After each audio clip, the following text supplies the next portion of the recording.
7 hustlers who broke generational curses. I'm gonna raise them right. Every birthday, buy them a house, buy a foreclosed house. What happens when someone knows their time is limited, but refuses to let their family's future be? Puma, our collab is because of Hustle. Within that deal, he told him, listen, once a year, you have to do a collab with my clothing brand. Off the top, every year, they're hitting the kids in their trust fund. While we watched them perform, these 7 icons were building something that cameras never caught. Generational wealth that outlasts headlines, scandals, and even death itself. They didn't just entertain, they'd make moves that are still moving. From basement studios to billion-dollar empires. From street corners to stock portfolios. 7 names you know, 7 strategies you don't.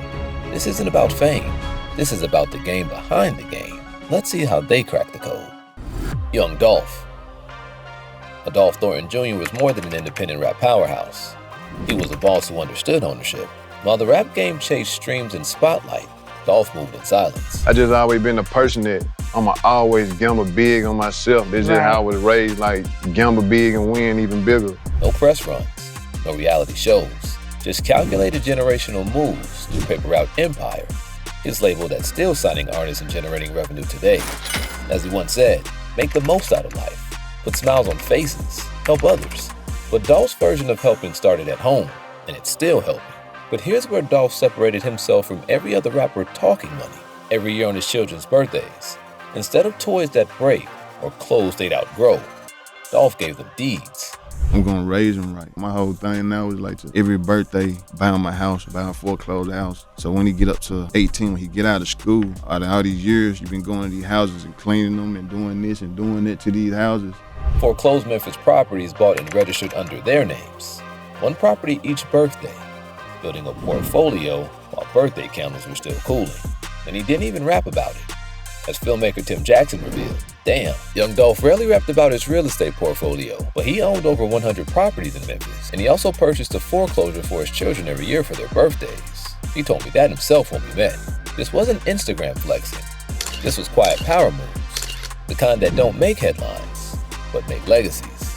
Right now today, those properties are likely generating rental income for his family. Every month, checks are probably hitting accounts his kids didn't even know existed.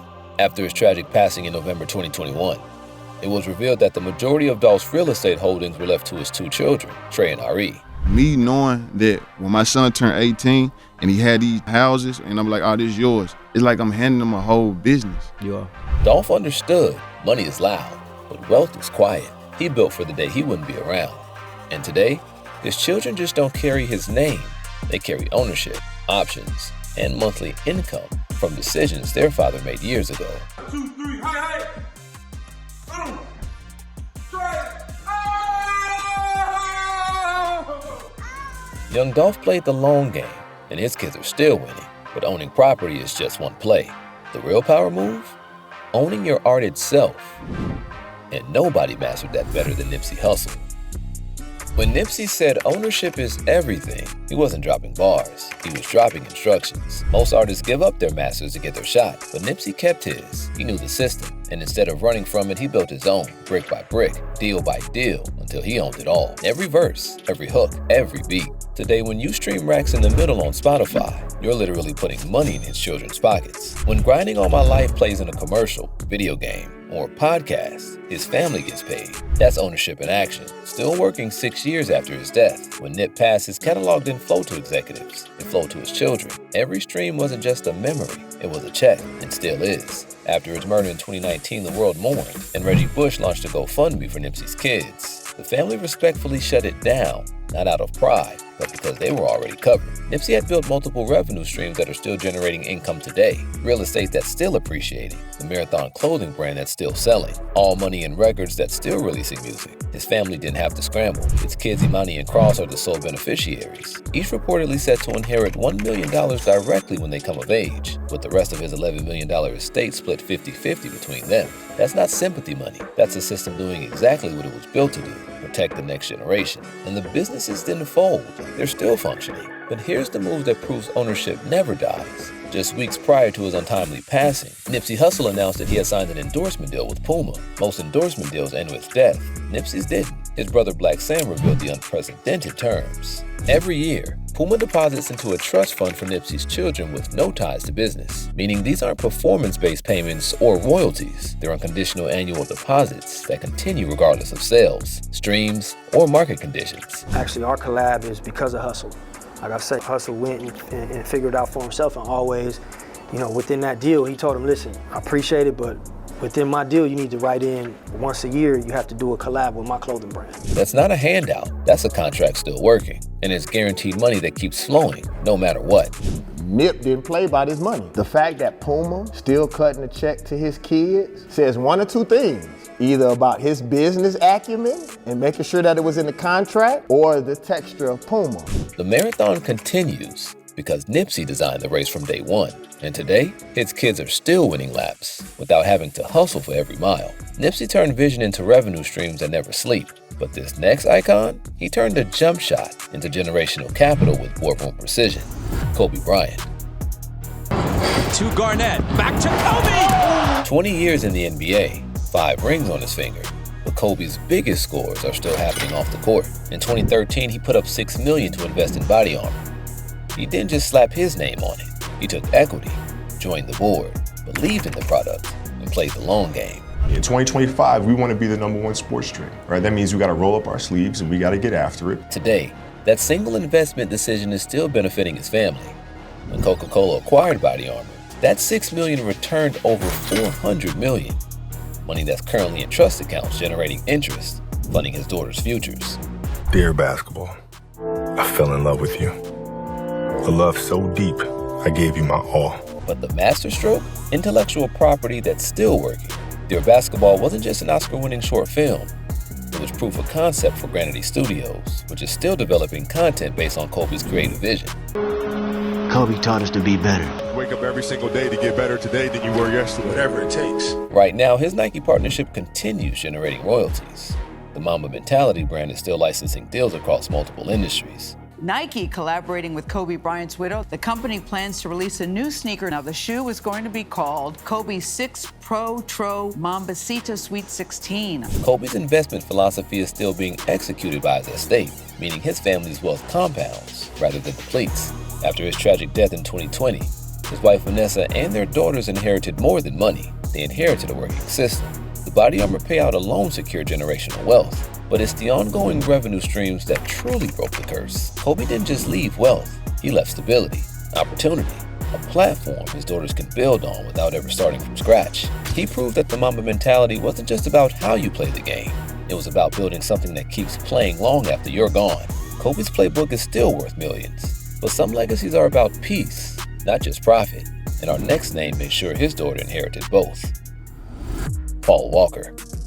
Paul Walker moved fast on screen, but off screen, he moved smart. And those moves are still protecting his family today. Most celebrities die with headlines and heartbreak and leave their families to deal with chaos, courtrooms, and tax bills. But Paul, he left something most don't: clarity and a system that's still working smoothly. Today, his daughter Meadow isn't fighting over assets or scrambling after fame.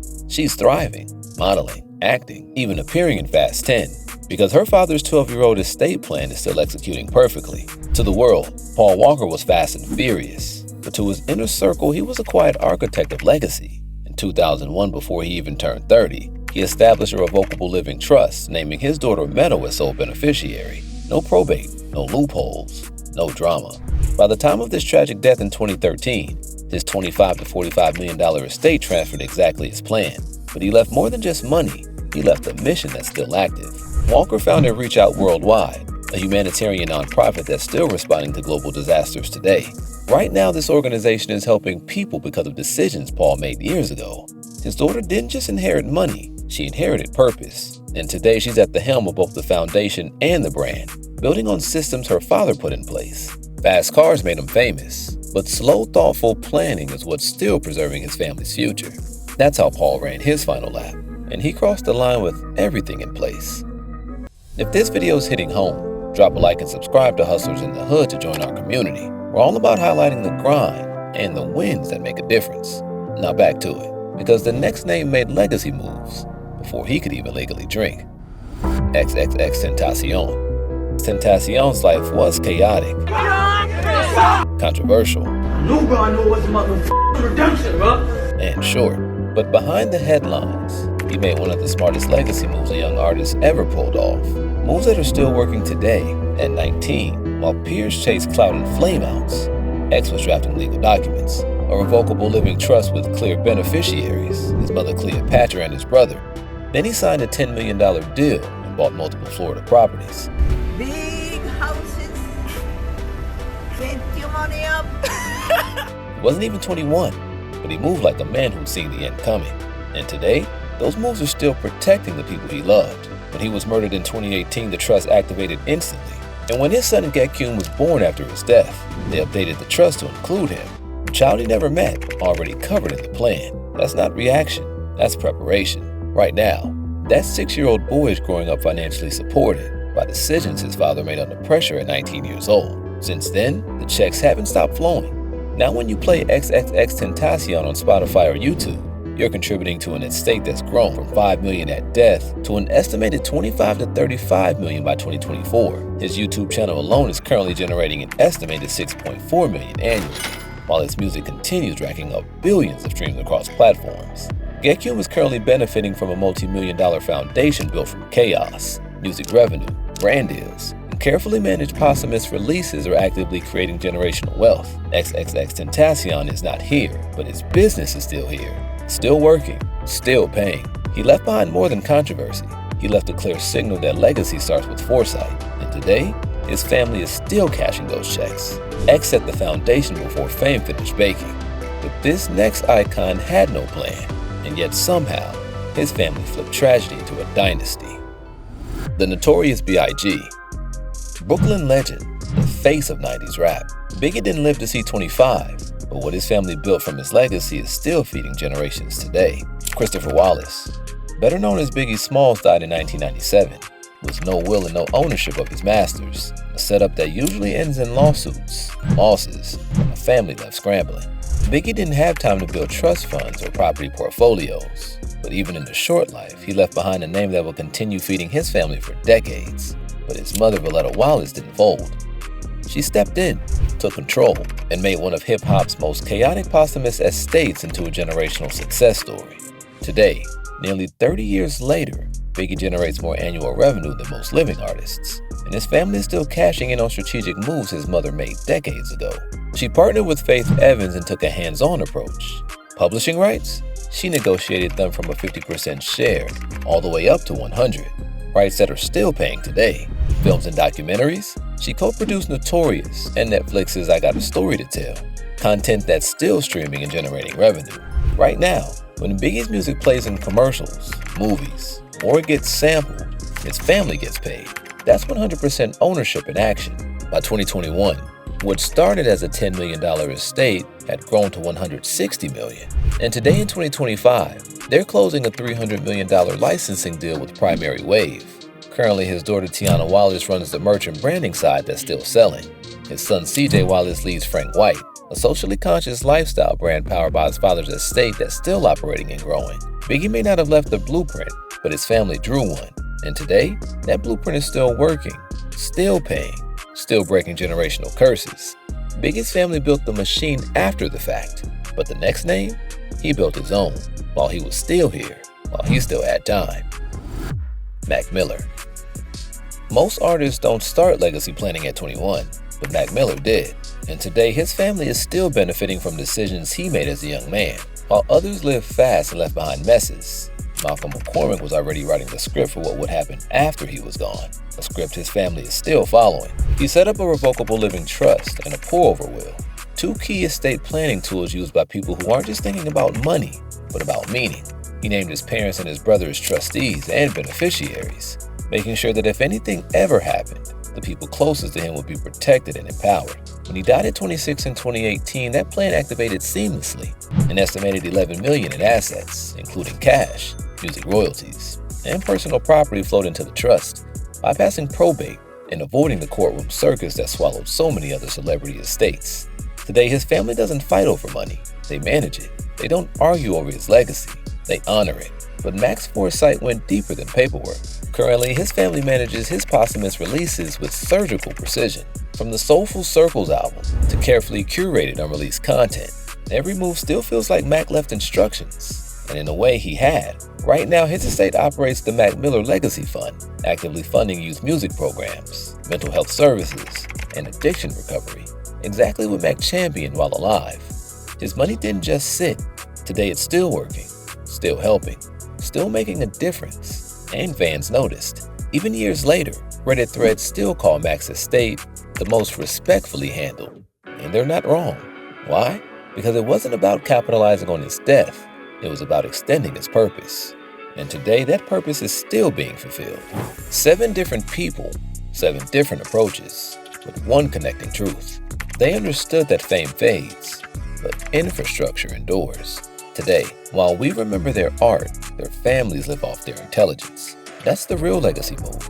Not just leaving money, but leaving a machine that keeps producing value, purpose, and opportunity. The playbook is written. The machines are running. The question is, if you left tomorrow, what would your people have to work with? Drop a comment. Who else broke the curse? And if this hit you different, if it made you think bigger about building something that lasts, don't just dip. Hit that like, subscribe, and stay tapped in with Hustlers in the Hood. We're not just telling stories. We're studying the game and passing on the plays. See you in the next one. Peace.